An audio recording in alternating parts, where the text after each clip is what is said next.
Hi friends, welcome back to my channel. இன்னைக்கு வீடியோல ரொம்பவே யூஸ்ஃபுல்லான ஒரு டிப்ஸ் வீடியோ தான் பார்க்க போறோம். திடீர்னு ஏற்பட்டிருக்கிற அந்த தொடர் மழையால வீட்ல இருக்கிற நிறைய வேலைகள் அப்படியே நின்னு போய்டும். மழைக்காலம் வந்துட்டாலே வீட்ல இருக்கிற இல்லத்தரசிகளுக்கு பெரிய தலைவலி தான். அதுல ஒரு சில தலைவலிகளுக்கு சிறந்த தீர்வுக்கான சின்ன குறிப்புகளை இந்த வீடியோல நான் ஷேர் பண்ணியிருக்கேன். இனி தொடர்ந்து வர போறது மழைக்காலம் தான். உங்க வீட்ல உங்களுக்கு தேவைப்படும் போது இந்த டிப்ஸ் எல்லாத்தையுமே நீங்க ஃபாலோ பண்ணிக்கலாம். உங்களுக்கு பிடிச்சிருந்தா மட்டும்.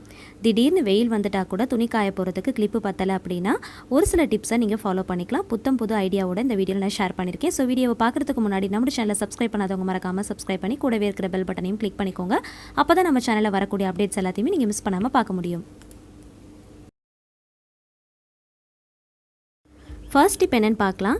மழைக்காலம்னு வந்துட்டாலே நம்ம வீட்டில் ஃபஸ்ட்டு டேமேஜ் ஆகக்கூடிய முக்கியமான ஒரு பொருள் பார்த்திங்கன்னா நம்ம படுக்கக்கூடிய அந்த பாய் தான். நம்ம என்ன தான் சுருட்டி வச்சாலும் அதில் பார்த்திங்கன்னா ஃபங்கல் ஃபார்மேஷன்ஸ் நிறைய வந்துடும். ஸோ அந்த மாதிரி வராமல் இருக்கிறதுக்கு இந்த டிப்ஸை வந்து ஃபாலோ பண்ணிக்கோங்க. எப்போயுமே பாயை வந்து சுருட்டி வைக்கும் போது அதில் நியூஸ் பேப்பர் இருந்துச்சுன்னா யூஸ் பண்ணிக்கோங்க. அப்படி இல்லைனா இந்த மாதிரி காட்டன் ஷால் அப்படின்னா ரேஷன் ஷாப்பில் கொடுக்கக்கூடிய சாரீஸ்லாம் இருக்கும் இல்லையா, அதை இந்த மாதிரி விரித்து போட்டுட்டு இந்த மாதிரி பாயை நம்ம சுருட்டி வச்சோம் அப்படின்னா அதில் ஈரப்பதம் எல்லாம் இருந்தால் கூட அது நல்லா வந்து உறிஞ்சிரும். ஸோ ஈரப்பதத்தை நல்லா உறிஞ்சிட்டாலே அந்த ஃபங்கல் ஃபார்மேஷன்ஸ் வராது. ஸோ அந்த மாதிரி வராமல் இருக்கிறதுக்கு இந்த டிப்ஸை வந்து ஃபாலோ பண்ணிக்கோங்க. இந்த மாதிரி பண்ணிவிட்டு நம்ம சுருட்டி வைக்கிறதுனால அந்த ஈரப்பதம் இல்லாமல் இருந்தாலே அந்த ஃபங்கல் ஃபார்மேஷன் வராது. கண்டிப்பாக இந்த டிப்ஸை வந்து ஃபாலோ பண்ணி பாருங்கள்.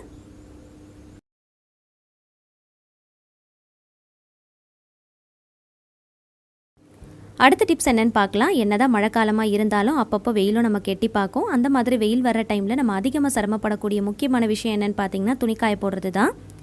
வெயில் சரியாக வராததுனால துணியெல்லாம் காய போடாமல் மொத்தமாக சேர்ந்து போயிடும்.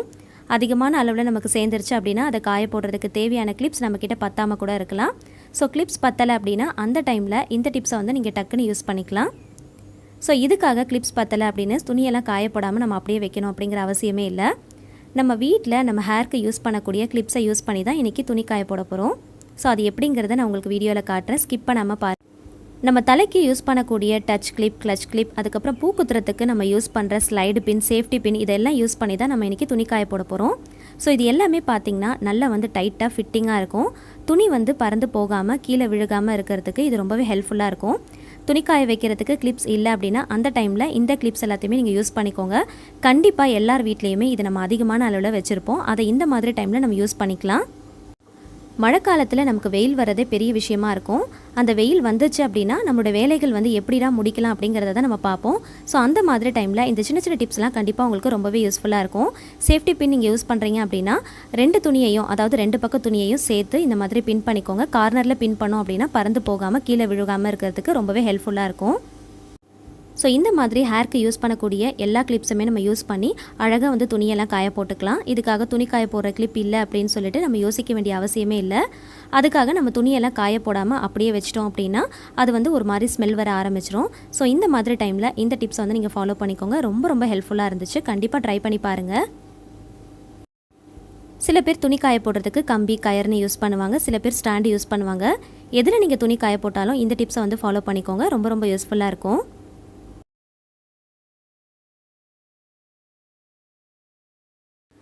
அடுத்த டிப்ஸ் என்னென்னு பார்க்கலாம். மழைக்காலத்தில் நம்மளால் துவைச்சி காய வைக்க முடியாதது என்னென்னு பார்த்தீங்கன்னா இந்த டோர் மேட்டு தான்.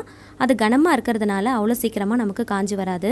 ஸோ வெயில் வந்தால் தான் அதை காய வைக்கிறதுக்கு நமக்கு சரியாக இருக்கும். ஸோ அந்த டைமில் இந்த டிப்ஸை வந்து நீங்கள் ஃபாலோ பண்ணிக்கலாம். டோர் மேட்டை யூஸ் பண்ணுறதுக்கு முன்னாடி அடியில் ஒரு ரஃப் பேப்பர் அப்படி இல்லைன்னா நியூஸ் பேப்பர் ஏதாவது போட்டுக்கலாம். போட்டுட்டு அதுக்கு மேலே நம்ம டோர் மேட்டை போட்டுட்டு யூஸ் பண்ணோம் அப்படின்னா அந்த ஈரப்பதம் எல்லாத்தையுமே அடியில் இருக்கிற அந்த நியூஸ் பேப்பர், ரஃப் பேப்பர் வந்து நல்லா உறிஞ்சிடும். ஸோ டோர் மேட் வந்து சீக்கிரமாக ஈரமாகாமல் இருக்கிறதுக்கு இது ரொம்பவே ஹெல்ப்ஃபுல்லாக இருக்கும்.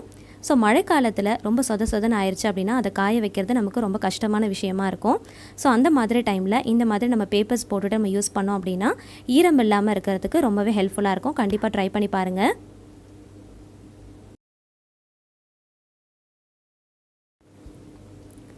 அடுத்த டிப்ஸ் என்னென்னு பார்க்கலாம். டோர் மேட் வந்து யூஸ் பண்ணாதவங்க இந்த டிப்ஸை கூட நீங்கள் அல்டர்னேட்டிவாக யூஸ் பண்ணிக்கலாம். நம்ம வீட்டில் யூஸ் பண்ணாத பழைய நைட்டி இருந்துச்சு அப்படின்னா அதை ஃபஸ்ட்டு வந்து 2ஆக மடிச்சுக்கோங்க. அதுக்கப்புறம் திருப்பி போட்டு இந்த மாதிரி 2ஆக மடிச்சுக்கோங்க. இது வந்து பார்க்குறதுக்கு ஒரு ரெக்டாங்கிள் ஷேப்பில் நமக்கு கிடைக்கும். இதை கார்னர்லலாம் நல்லா மடித்து விட்டுட்டு நம்ம யூஸ் பண்ணுற டச் கிளிப்பை இந்த மாதிரி 4 கார்னர்லேயும் நம்ம கிளிப் பண்ணிட்டோம் அப்படின்னா இதை நம்ம யூஸ் பண்ணுறதுக்கு ரொம்பவே ஈஸியாக இருக்கும். ரொம்ப யூஸ்ஃபுல்லாகவும் இருக்கும். கண்டிப்பாக ஒரு தடவை ட்ரை பண்ணி பாருங்கள். இது பார்க்குறதுக்கும் அழகாக இருக்கும். ரெக்டாங்கிள் ஷேப்பில் இது நைட்டி அப்படின்னு சொல்லிட்டு நம்மளால் வந்து ஐடென்டிஃபை பண்ணவே முடியாது. டைரெக்டாக நம்மளால் வந்து நைட்டியை வந்து யூஸ் பண்ணுறதுக்கு சில பேருக்கு விருப்பம் இல்லை அப்படின்னா இந்த மாதிரி வந்து மடித்து போட்டு நம்ம யூஸ் பண்ணிக்கலாம். டோர் மேட் இல்லாத டைமில் அப்படி இல்லைனா டோர் மேட் வந்து ஈரமாயிடுச்சு அப்படின்னா அந்த டைமில் இன்ஸ்டண்ட்டாக இந்த மாதிரி நம்ம வீட்டில் இருக்கிற பழைய நைட்டியை நம்ம டோர் மேட்டாக யூஸ் பண்ணிக்கலாம். தேவைப்பட்டால் இதை அகைன் வந்து ஒரு 2 மடிப்பாக மடித்து நல்ல கனமாக கூட யூஸ் பண்ணிக்கலாம். சில பேருக்கு வந்து டைரெக்டாக நைட்டியை யூஸ் பண்ண பிடிக்காது. இந்த மாதிரி நீங்கள் யூஸ் பண்ணிங்க அப்படின்னா மண்சட்டி எடுத்திருக்கேன். அதில் முளைக்கீரையை ஒரு 3 கைப்பிடி அளவுக்கு மட்டும் சேர்த்துக்கலாம். இதில் ஒரு 2 தக்காளியை கட் பண்ணிவிட்டு சேர்த்துருக்கேன்.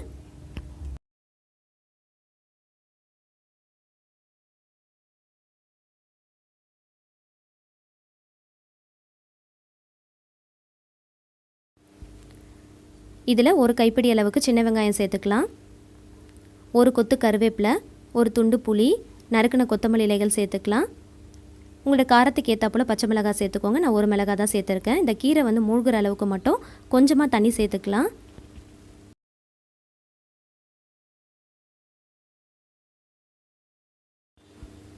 ஸ்டவ் ஆன் பண்ணிவிட்டு மண் சட்டியை வச்சிடலாம். நல்லா வந்து கீரை வெந்து வரும்போது ஒரு கைப்பிடி அளவுக்கு கல் உப்பு சேர்த்துக்கலாம். 1/4 டீஸ்பூன் அளவுக்கு மஞ்சள் தூள் சேர்த்து நல்லா வந்து மிக்ஸ் பண்ணி விட்டுக்கலாம். உப்பு வந்து பார்த்து சேர்த்துக்கோங்க. இதை நல்லா வந்து கலந்து விட்டுக்கலாம். கீரையை வந்து மூடி வைக்காதீங்க, அப்படியே வச்சுக்கோங்க. இது வந்து நல்லா வந்து வெந்து வரணும். இப்போ எல்லாமே வந்து நல்லா மசிய வெந்து வந்துருச்சு. இப்போ இதை நல்லா ஆற வச்சு எடுத்துக்கலாம். ஆறுனதுக்கப்புறமா பருப்பு கடையிற இந்த மண் சட்டியில் நம்ம சேர்த்துக்கலாம்.